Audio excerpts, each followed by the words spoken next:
কেমন আছো বন্ধুরা? আমি আবারও গোপাল ভাঁড়ের আরও একটি মজার গল্প নিয়ে হাজির হয়ে গেছি তোমাদের মাঝে। একবার রাজ দরবারে রাজা কৃষ্ণচন্দ্র তাদের রাজ্যের দোল উৎসবের কী আয়োজন করা হবে সেই ব্যাপারে পরিকল্পনা করছিল তার রাজ দরবারে বসে। কিন্তু সেখানে মন্ত্রীমশাই বলল তার দোল উৎসব একদম পছন্দ না, তার এই রং মাখামাখি একদমই ভালো লাগে না। সেখানে উপস্থিত সকলে সভার মন্ত্রীমশাইকে বলল, এ আবার কি কথা?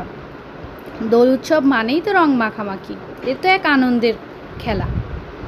তখন মন্ত্রীমশাই নাক চিটকে বলল, আমি এইসব রং মাখামাখি একদমই পছন্দ করি না। আমি কখনোই দোল উৎসবে রং মাখাই না, আর আমি নিজেও মাখি না। এই কথা শুনে গোপাল ভাঁড় বলল, তা বললে কি হবে? কখনো যখন মাখেননি, এবার দোল উৎসবে আমি আপনাকে রং মাখাবো। মন্ত্রীমশাই শুনে বলল, না না গোপাল, কখনোই না, তুমি আমাকে কখনোই রং মাখাতে পারবে না। গোপাল ভাঁড় বলল, তো বেশ, তো আসেন লেগে যাই বাজি। আমি এবার দোল উৎসবে আপনাকে রং মাখাবোই মাখাবো, আর আপনি দেখি কি করে রং না মাখিয়ে থাকতে পারেন। যদি আমি আপনাকে রং মাখাতে পারি, তবে আমার বাড়িতে আমি সকলকে নেমন্ত্রণ খাওয়াতে পারবো। আর যদি আপনি না রং মেখে থাকতে পারেন, তাহলে আপনি আপনার বাড়িতে সকলকে নেমন্ত্রণ খাওয়াবেন। রাজা কৃষ্ণচন্দ্র তো হো হো করে হেসে বলল, বেশ বেশ বেশ, খুব ভালো হয়েছে, তাহলে তাই হোক। পরদিন সকালে শুরু হয়ে গেল দোল উৎসব। সবাই রং মেখে আবির মেখে দোল খেলায় মেতে উঠল। গোপাল ভাঁড়ের নাতি নাতনিরাও রং নিয়ে খেলা করছিল, তারা একজন আরেকজনকে রং মাখাচ্ছিল। ঠিক সেই সময় তারা দূরে একটা গাছের নিচে একটি বানরের লেজকে ঝুলতে দেখল। তখন একজন আরেকজনকে বলল, দেখ দেখ, ওখানে একটা বানর বসে আছে। ঠিক সেই সময় খুব ভয়ঙ্কর সুরে বানরটা ডেকে উঠল। মনে হচ্ছিল বানরটা ভীষণ রেগে যাচ্ছে। তাই শুনে গোপাল ভাঁড়ের নাতি নাতনিরা ভীষণ ভয় পেল। তারা বলল, শোন শোন, বানরটা ভীষণ রেগে গেছে, চল চল এখান থেকে পালাই। এই বলে কৃষ্ণচন্দ্রের নাতি নাতনিরা চলে আসলো রাজদরবারের সামনে, যেখানে রাজার সহ রাজদরবারের সকলে রং মাখাচ্ছিল। তারা এসে সেখানে গোপাল ভাঁড়কে, রাজাকে, সকলকে রং মাখালো আর বলল তারা যে গাছে একটা বানরের লেজ ঝুলতে দেখেছিল সেইটা বলল। শুনে গোপাল ভাঁড় বলল, বানরের লেজ ঝুলছে গাছে, তো ভয় পাওয়ার কি আছে? নাতি নাতনিরা বলল, না, সে খুব ভয়ঙ্কর সুরে চেঁচামেচি করছিল, তাই আমরা ভয়ে চলে এসেছি। তখন গোপাল ভাঁড়ের কেমন যেন একটা খটকা লাগলো। সে তখন রাজাসহ রাজদরবারের সকলকে বলল, চলো আমরা গিয়ে বানরটাকে একটু দেখে আসি। কিন্তু সেই সময় কেউই সেখানে যেতে চাচ্ছিল না। সবাই বলছে, বানর আবার কি দেখার হলো? ও বাবা, গাছের উপর বসে আছে, নিজের মতো বসে থাক না, আমরা এখানে রং নিয়ে খেলা করছি, আমরা রং খেলা করি। কিন্তু গোপাল ভাঁড় যেন কিছুতেই বসে থাকতে পারছিল না। সে চাইছিল সেই গাছের নিচে গিয়ে বানরটাকে দেখতে।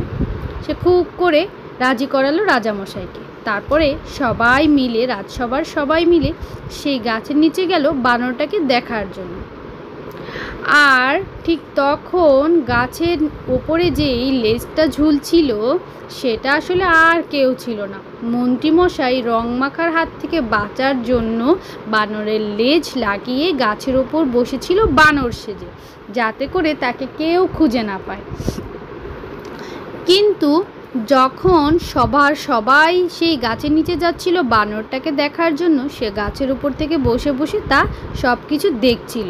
আর সে খুব বসে বসে প্রার্থনা করতে লাগলো, কোনোভাবেই যেন সে সকলের কাছে ধরা খেয়ে না যায়। ঠিক তখনই গোপাল ভাঁড় সহ সকলে গাছের নিচে গিয়ে উপস্থিত হলো। আর তখন সে সকলকে ভয় দেখানোর জন্য আগের বারের মতোই চিৎকার চেঁচামেচি করতে লাগলো। তখন রাজামশাই বলল, গোপাল ভাঁড়, বানরের বোধহয় খিদে লেগেছে, তুমি বরং ওখান থেকে সরে যাও, বানর কখন কি করে ফেলে বলা যায় না। তখন গোপাল ভাঁড় বলল, বেশ, তো তাহলে আমাদের কাছে যে মিষ্টির থালাটা আছে ওইটা গাছের নিচে রেখে আমরা একটু দূরে সরে গিয়ে যাই, তাহলে হয়তো বানর নেমে খেয়ে নেবে। সবাই বলল, হ্যাঁ ঠিক ঠিক, তাই করলো। গাছের নিচে খাবারের থালা রাখা হলো, কিন্তু বানর তো গাছ থেকে নামছে না, বানরের লেজটাও নড়ছে না, একদম ঠাই চুপচাপ যেন ঝুলে আছে। তখন তো গোপাল ভাঁড়ের সন্দেহ আরও প্রখর হলো। সে বলল, বানর সে তো চুপ করে বসে থাকতে পারে না, সে এ গাছ থেকে ও গাছ লাফাবে, তার লেজ না হয় নড়বে। তার থেকেও সবচেয়ে বড় কথা, বানর খাবারের গন্ধ পেয়ে চুপচাপ বসে থাকবে তা তো হতেই পারে না, এখানে তো নিশ্চয়ই কোনো ঘটনা আছে। এই বলে গোপাল ভাঁড় গাছের নিচে গিয়ে বানরের লেজটাকে ধরে নাড়াচাড়া করতে লাগলো। নাড়াচাড়া করতে করতেই ধপ করে লেজটা খসে এসে পড়লো গোপাল ভাঁড়ের হাতে। এ কি, বানরের লেজ আবার পড়ে গেল, এ আবার কেমন কথা? ভালো করে নেড়ে চেড়ে দেখলো এ তো আসলে আসল লেজ নয়, এটা একটা নকল লেজ। তখন সে ভালো করে পাতার ফাঁক দিয়ে তাকিয়ে দেখলো, এ কি, এ তো মন্ত্রীমশাই বসে আছে। তখন সে মন্ত্রীমশাইকে বলল, মন্ত্রীমশাই আপনি ধরা পড়ে গেছেন, এবার গাছ থেকে নেমে আসুন। মন্ত্রীমশাই তখন আর কি করবে, চুপচাপ বসে রইল। এবার রাজামশাই বলল, মন্ত্রীমশাই তুমি তাড়াতাড়ি গাছ থেকে নেমে এসো, তুমি ধরা পড়ে গেছো, আর না হলে কিন্তু আমরা এখান থেকেই তোমাকে রং ছুঁড়ে ছুঁড়ে মারবো। মন্ত্রীমশাই তখন আর কি করবে, কাচুমাচু হয়ে বলল, নামছি নামছি। তখন মন্ত্রীমশাই নিচে নেমে আসলো। তখন গোপাল ভাঁড়ই সবার আগে মন্ত্রীমশাইয়ের গালে রং মাখিয়ে দিল, আর রং মাখিয়ে গোপাল ভাঁড় বাজিতে জিতে গেল। তারপর সভার সবাই এক এক করে মন্ত্রীমশাইয়ের গালে রং মাখালো।